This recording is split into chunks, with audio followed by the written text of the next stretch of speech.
Welcome everybody to another In Conversation with video, and today I'm joined with Dr Amita Bhakta. Amita is an independent consultant and researcher interested in sanitation workers and intersectionality. Amita did her PhD at Loughborough University looking at perimenopausal women and works in WASH, especially around equity and inclusion. So thank you, Amita, for joining today. Obviously, we know each other well. Great to be here. Great to be here.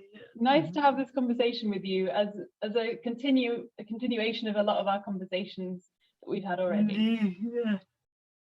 Excellent. So first question then, Amita, is could you tell us a bit about yourself and what motivated you to work on the topic of sanitation workers? Sure, so I've been involved in equity inclusion for the last 8 years now.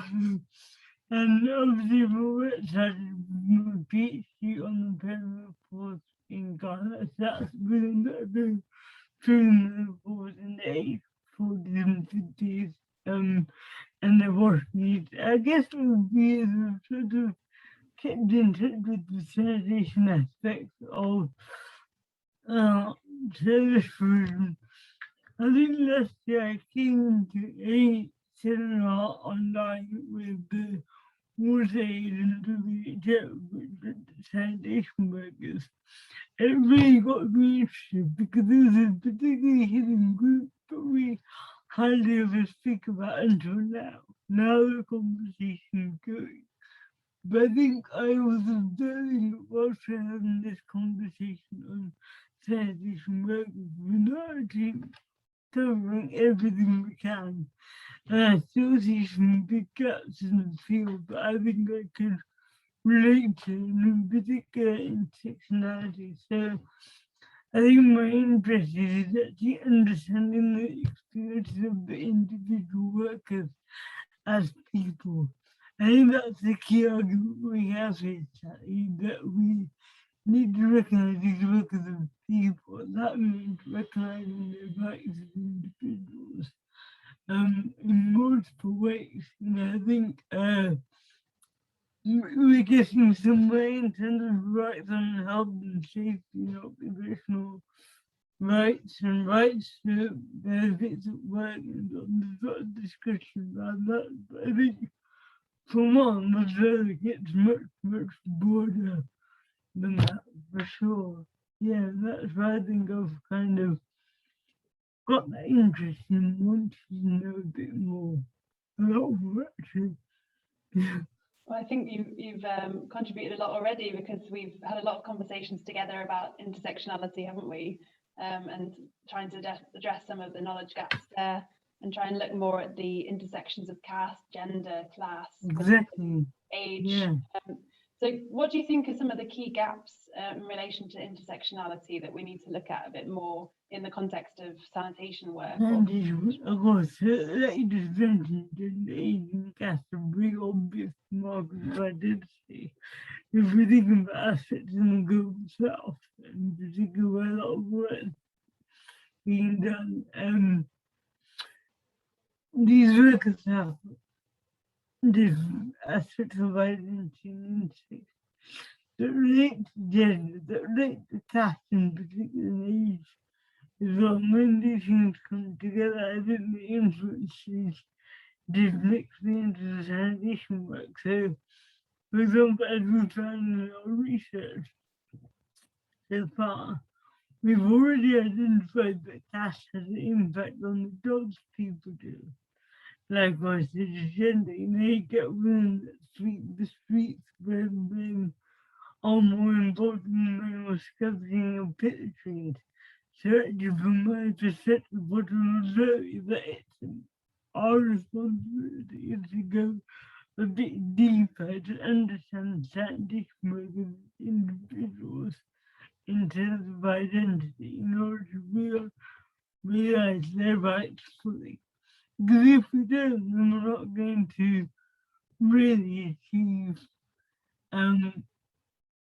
their rights in full. And it's about listening to what they say as well in terms of these aspects. It's about understanding these hidden experiences and the nuances that might arise as a result of these intersections. Yeah, that's what I think of that. Yeah. It's really interesting. So we need to look more at the workers as individuals to understand their intersecting kind of identities and how that affects their working right. life. Yeah. That's right. I think one of that I could do is, for example, if we take women workers as an example, women are not just workers, but they also have the wider context of their household duties, the duties of mothers, and wider family issues to do with adverse sanitation work. So all these different aspects have a role to play in their experiences work. I think, for example, mothers that have just had children, if you just have a baby, you need to. They've also got the additional consideration of taking care of their baby as well as doing the sanitation work. And I think in terms of working conditions and rights, we need to think about these aspects as well. And similarly to what we do in social high income context, things like maternity leave, parental leave, all these things need to be applied to sanitation workers as well. Another example I could give is this concept of providing mental hygiene support. So, again, these women are still women.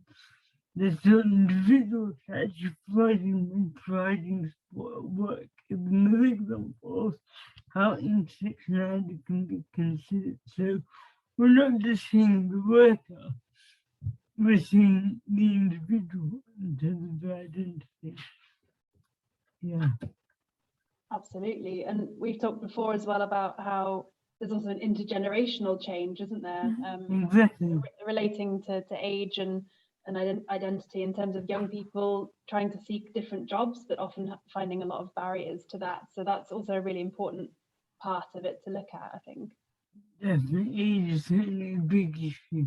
For sure, I go back to my research previously on the middle, was in the middle for the women in the age bracket of 40, 45 to about 60. You know, in that age bracket, they got so many daily experiences of symptoms like hot flushes and was a really wide range of irregularities that they need to manage whilst at work and whilst they're doing their jobs. And here in the UK, there's been great discussion, sort of, not much, but there's been a bit more discussion on the menopause at work because it is not spoken about even in the UK. Let alone any of the low-income context, actually having this discussion for sanitation workers now is exactly the right time. And because we think about working rights, we think about working conditions, so we need to start thinking broadly about how workers' rights are affected on the basis of their identity. For sure. I mean, the example I could give is, for example, disability. If you have a worker with certain impairment, that's inevitably going to affect their working life. So, I think for the sector to move forward, it's about going back to the individual, back to the person. Who are the workers? Is our question. Is the question. Yeah, who are these workers? What is their background? What is their story? I think that's the next step we're at in this discussion. Yeah, no, absolutely. Trying to better understand who workers are and what their priorities are, and what their lived experiences are, which requires more kind of in-depth understanding as well. Absolutely. And something that I think we're both interested in is the working conditions and also improving the working context, as you mentioned, things like maternity, paternity, annual leave, having support, healthcare support, not just having workers in very precarious contracts or with no contract, trying to actually build a holistic sort of positive work environment for these workers, as in any context as well. And one question I had on that, if we look at people as individuals, do you think there's much scope to also look at people as a group? So when we're talking about organizing people into unions, or people organizing themselves, should I say, into unions or cooperatives or associations, that was also quite a powerful way to negotiate too, isn't it? Exactly. I think it's about what recognizing people as individuals. Well, what I would say is that some topics don't get discussed. For example, a few years ago, menstruation was the last not discussed topic. But if you finally bring topics out into the debate, you start talking about something, you will suddenly get other people saying, oh, actually, that affects me well. That affects me well. And what I'm hoping is that this conversation in this sanitation work could bring groups of people together on the basis of their experiences. So could we have parts of the unions? Well, first of all, if unions can be formed for sanitation workers, great. But even within the unions, will there be different segments for disabled workers, women, men, women of a certain age, men, young mothers, how will the unions start to distinguish between these groups is, I think, a really good question to think about going forward into the sanitation work around the world. And if we're having so much emphasis on rights, then certainly these formal discussions need to take place to look at these different groups for sure. Absolutely, really well said, Amita. And my next question was kind of, I think you've answered in terms of where you think we need to go from here to look at this topic in more detail. What would you say to encourage more people, people speaking like students, for example, or others involved in this work, practitioners, to actually engage more with the topic of sanitation work and sanitation workers? Both of us have taught in universities, and we enjoy teaching, and it's something that is also in quite a new area. So do you think that, what can we do to sort of encourage more people to get involved and understand this topic a bit more?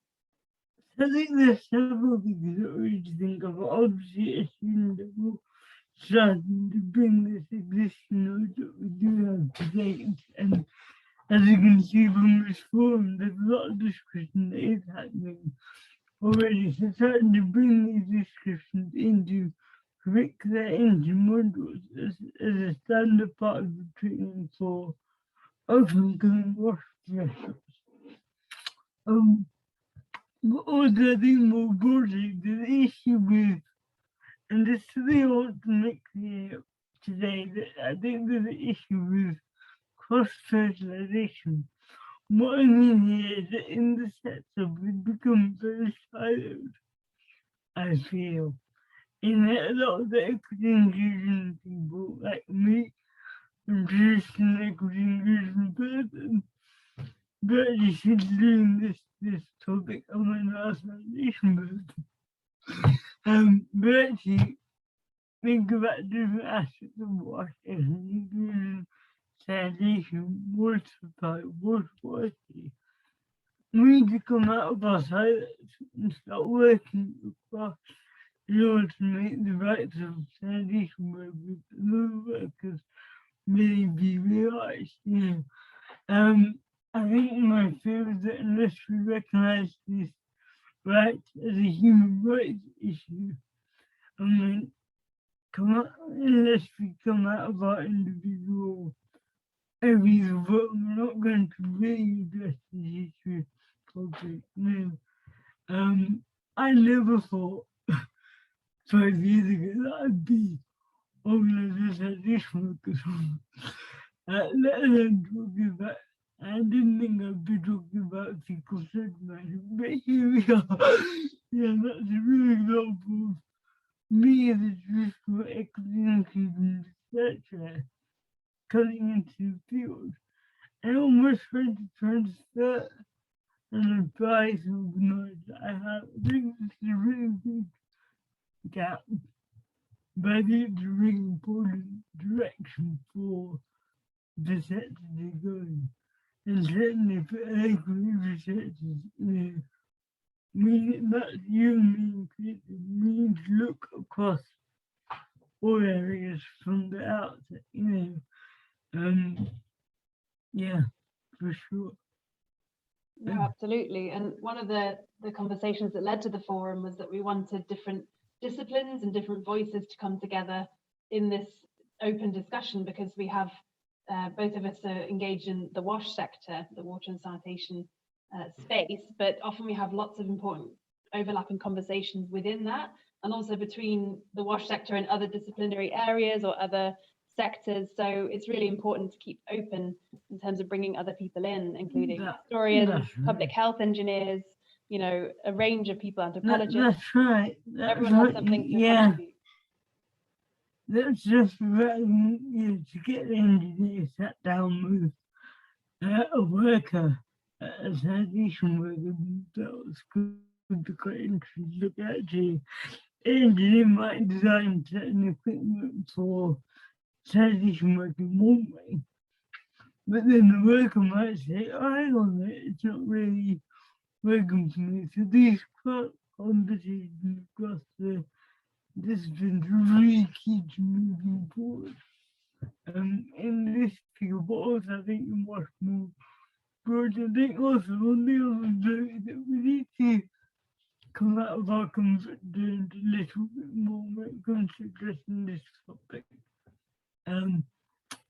My worry is that people like the arts and sanitation work is for people such people.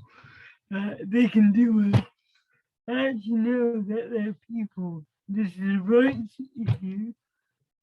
This is about their rights. This is about their lives. And I think it's an issue across the sector to be looked at for sure. Because if we're going to deliver sanitation for all, we've got to take care of workers. It's simple as that. We've got to take care of workers. We've got to ensure that they have the rights. I think quite often in the rights debate we get carried away with these different groups of moving goals. We go to lower hanging fruit without looking at these dimensions of occupation, cash, and so on. Yes, I think that's where we need to go next. Brilliant. And one of the last questions I had was reflecting on both of our situations as researchers. How do you think people like us, or researchers based anywhere in the world, can actually best support sanitation workers? Because obviously we're coming from positions of privilege in our relative contexts. We don't, engage with sanitation workers on a daily basis.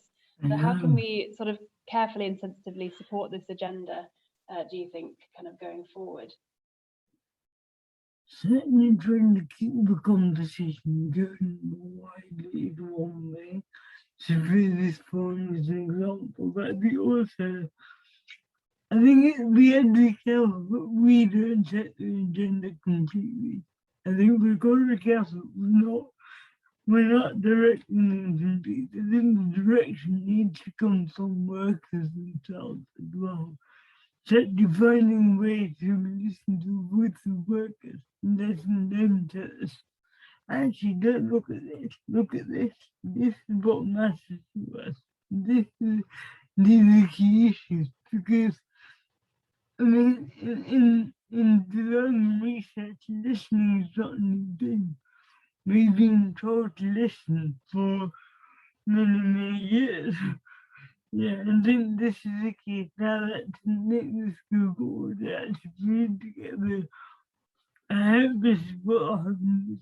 If we can get a voice of workers involved in this discussion, and then they can say, we want you to look at this, we want you to address this issue, we want you to address this but we've not got enough people. Can you look at this? We can't look at this problem. Can you look at this? It's up to us as economic researchers to have those conversations with the workers and let them guide us.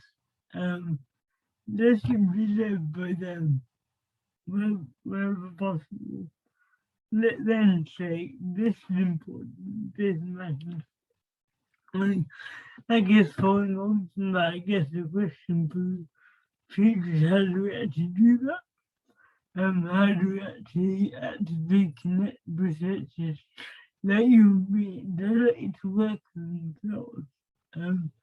Especially in the ongoing pandemic, it's really challenging. Then that's certainly a question to have this week. Absolutely. So that's a broader question for everyone watching the video and for the conference in general. How can we best engage workers and work according to their priorities?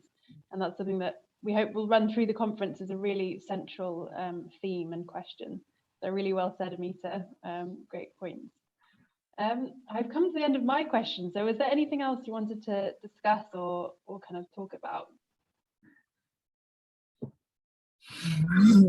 I think the key thing I want to get across is that I think there's a really good discussion on intersectionality already in the children's education, but it's not neglected. I think I'm really impressed with what I've seen so far.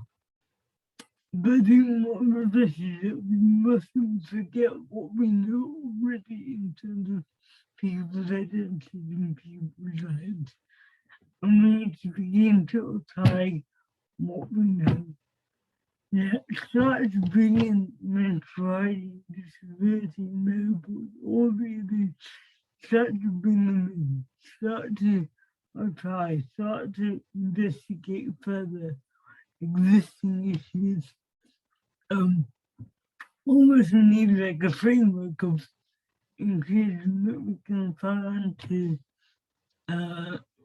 write the sanitation work. That's what I like to do. I like to do intersectional framework for understanding sanitation work. Yeah. Excellent. Brilliant. Yeah. And so basically we need to really also, yeah, as you say, not forget what we already know, and also the understandings of intersectionality that have been around for many decades now. So really good points.